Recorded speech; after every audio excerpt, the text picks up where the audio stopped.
আমি আপনাদের সম্মুখে একটি বিষয় আলোচনা করতে চাই। বিষয়টির নাম হলো একামাতে দিন। একামাতে দিন, আমরা তো বুঝি যে দিনটা কি। একামাতে দিন আসলে কি জিনিস? প্রত্যেকটা ধর্মের দিন আছে, প্রত্যেক ধর্মেরই দিন আছে। হিন্দু, বৌদ্ধ, খ্রিস্টান, ইহুদি, নাসারা, বিশেষ করে ইহুদি নাসারাদের দিন আছে। ধর্ম আর দিন এটা একই জিনিস না পার্থক্য রয়েছে? ধর্ম জিনিসটা কি আর দিন জিনিসটা কি, এটার পার্থক্য কি? এ বিষয়গুলো একজন মুসলমানের জানা অত্যাবশ্যকীয়। আল্লাহ রাব্বুল আলামিন মানুষকে জানানোর জন্যই সর্বপ্রথম রাসূলের উপরে বাণী প্রেরণ করেছেন। আল্লাহ বলেছিলেন, ইকরা, হে রাসূল তুমি পড়ো। একজন মুসলমান যত জানবে তত বেশি আমল করতে পারবে। একজন মুসলমানের জন্য দ্বীনি গ্রন্থ আল কোরআন এটা জানা বোঝা তার জন্য ফরজ। যতটুকু জানলে তিনি শরীয়ত মোতাবেক নিজেকে পরিচালনা করতে পারবেন। মৃত্যুর পূর্ব মুহূর্ত পর্যন্ত এতটুকু জানা প্রত্যেক মুসলমান নরনারীর উপর ফরজ করে দিয়েছেন আল্লাহ সুবহানাহু ওয়া তাআলা। সেই প্রেক্ষিতে একামাতে দিন আসলে জিনিসটা কি, কেমন দেখা যায়, এটা কারা করে আর কারা করে না, এই বিষয়টা আমাদের জানা অত্যন্ত জরুরি। এই জন্য আপনারা একটু কান খাড়া করে শুনবেন, মনোযোগ দিয়ে শুনবেন। একামত শব্দের অর্থ হলো প্রতিষ্ঠিত করা। বলে না যে আকিমুস সালাত ওয়া আতুজ যাকাত, কোরআন শরীফের ভিতরে নামাজের কথা বলা আছে কয়বার? আমরা বলি 82 বার। এই 82 বার যদি হয়ে থাকে তাহলে আপনি দেখবেন ওখানে প্রত্যেকটা জায়গায় বলা আছে আকিমুস সালাত। এইরকম কোরআনে অনেক জায়গায় বলা আছে, নামাজের চাইতেও বেশি বলা আছে আকিমুদ্দিন। কি বলা আছে? আকিমুদ্দিন। আকিম থেকে ইকামা, কমা মানে প্রতিষ্ঠিত করা। তাহলে কমা শব্দের অর্থ বুঝলাম, আকিম শব্দের অর্থ বুঝলাম যে আকিম শব্দের অর্থ কি? কায়েম করা। কায়েম মানে প্রতিষ্ঠিত করা, ইস্টাবলিশ করা। একটা স্কুল ইস্টাবলিশ করতে অনেক কষ্ট হয় না? একটা বাড়ি নির্মাণ করতে অনেক কষ্ট হয় না? একটা প্রতিষ্ঠান তৈরি করতে কষ্ট হয় না? একটা প্রতিষ্ঠান, একটা কোম্পানি এস্টাবলিশ করতে অনেক কষ্ট হয়, অনেক উপাদান আছে, এলিমেন্টস আছে, অনেক কিছু আছে। তা আমাদের একামাতে দিন, এই দিন কি জিনিস? দিনের মধ্যে আর ধর্মের মধ্যে পার্থক্য কি? দিন কি আর ইসলাম কি?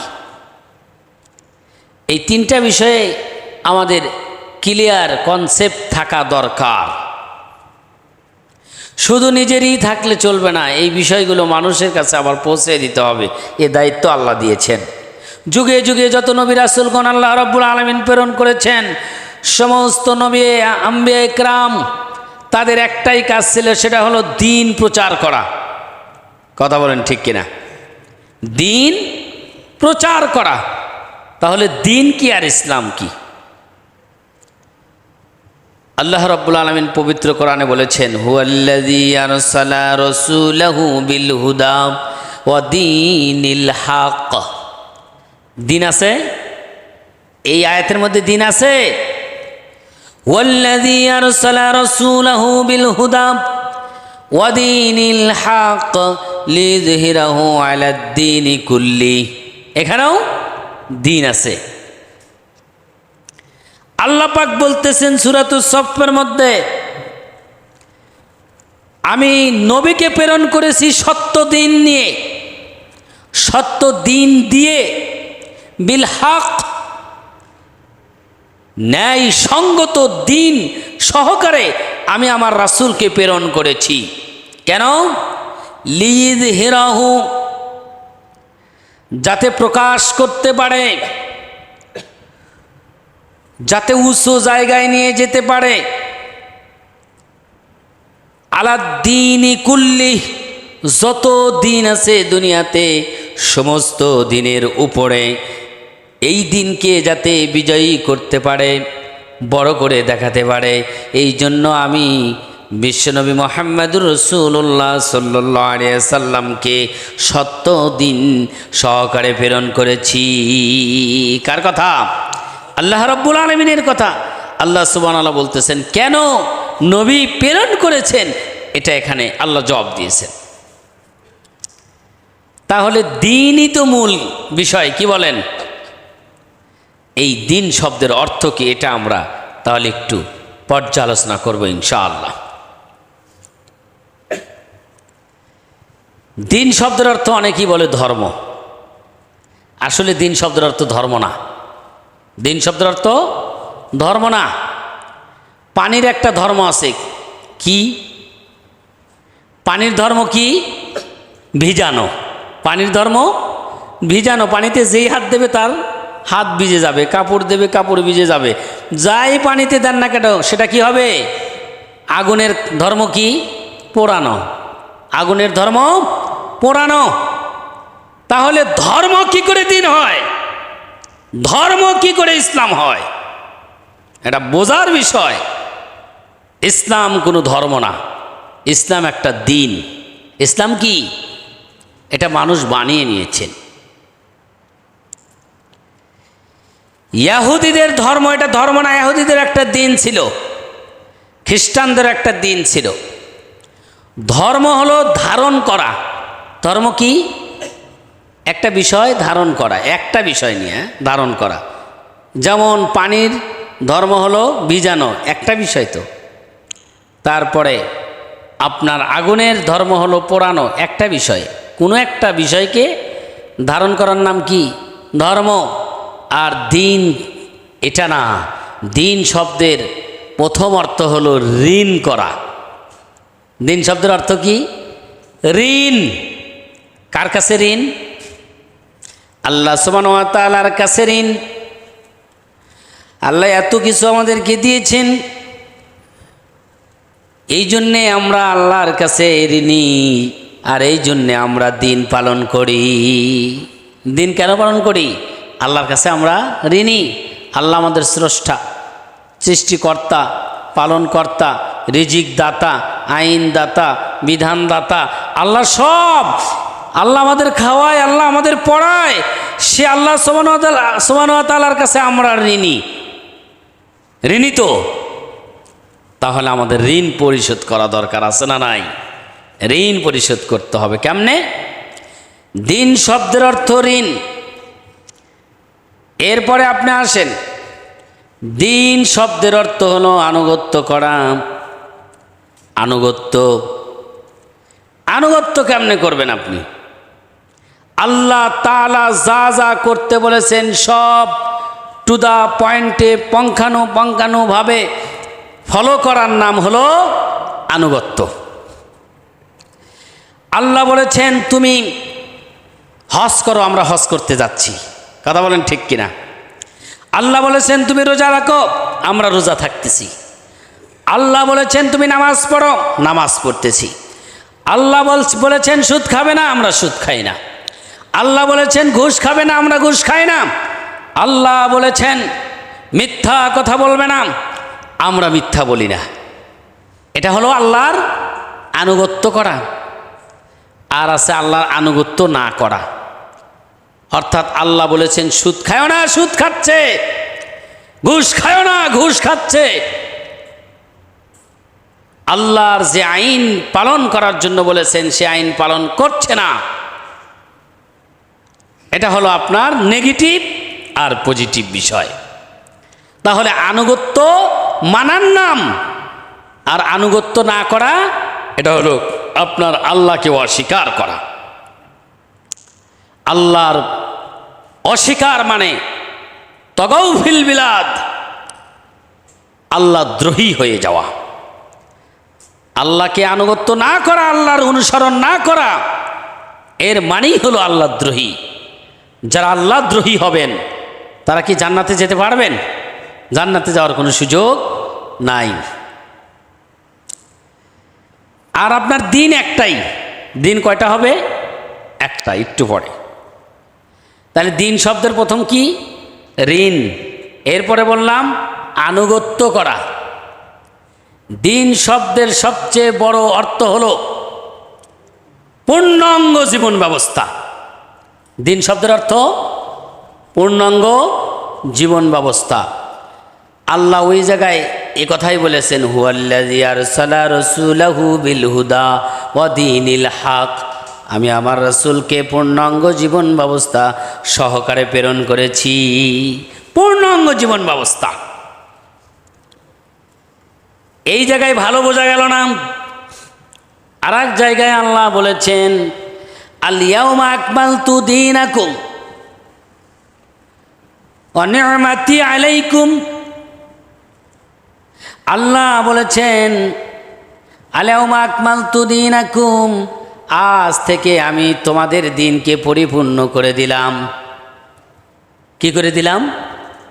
আকমালতু, কামালা ইয়াকমালু, তাকমিলুন। এর মানে হলো কামেল হওয়া। কামেল মানে কি? পরিপূর্ণ হওয়া। কামেল মানে পরিপূর্ণ হওয়া। সেই কামেল থেকে আকমালতু লাকুম দীনাকুম, আমি আজ থেকে তোমাদের জন্য দিনকে পরিপূর্ণ করে দিলাম আমার নিয়ামত রাজি দিয়া। অনেক কিছু আল্লাহর নিয়ামত আমরা খাই, প্রতিদিন ভক্ষণ করি, আমল করি, ব্যবহার করি।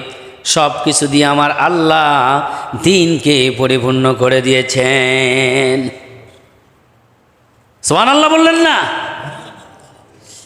আল্লাহ পাক যখন বলেছেন যে দিনকে পরিপূর্ণ করে দিলাম, তখন আর এই দিনের বাইরে আর কিছুই নাই। কথা বলেন ঠিক কিনা? তাহলে বোঝা গেল আল্লাহ বলেছেন দিন হলো একটি পরিপূর্ণ জীবন ব্যবস্থা। অন্য আর এক জায়গায় আল্লাহ আরো ভালোভাবে বলেছেন, ইন্নাদ-দীনা ইনদাল্লাহিল ইসলাম। আল্লাহ বলেছেন আল্লাহর কাছে একমাত্র মনোনীত জীবন ব্যবস্থা কি? দিন। এখানে যে জীবন ব্যবস্থা, দিন মানে আল্লাহর কাছে একমাত্র মনোনীত জীবন ব্যবস্থা হলো ইসলাম। আল্লাহ যখন এই কথা বলেছেন, এর বাইরে আর কোনো দিন থাকতে পারে না। কথা বলেন ঠিক কিনা? এর বাইরে আর কোনো দিন থাকতে পারে? যা দেখতেছেন এর বাইরে ওগুলো দিন না। এই জন্য দিন শব্দের অর্থ পরিপূর্ণ জীবন ব্যবস্থা। এবার আসেন, কোরআনে আরো বলা আছে দিনের ব্যাপারে, ওমাইয়াবতাগি গায়রাল ইসলাম ফালাই ইউকবালা মিনহু ওয়া হুয়া ফিল আখিরাতি মিনাল খাসিরিন। আল্লাহ বলতেছেন আমার এই দিন, আমার এই জীবন ব্যবস্থা ছাড়া অন্য কোনো যদি জীবন ব্যবস্থা, অন্য কোনো দিন যদি কেউ গ্রহণ করে, তাহলে তার কাছ থেকে সেটা গ্রহণ করা হবে না।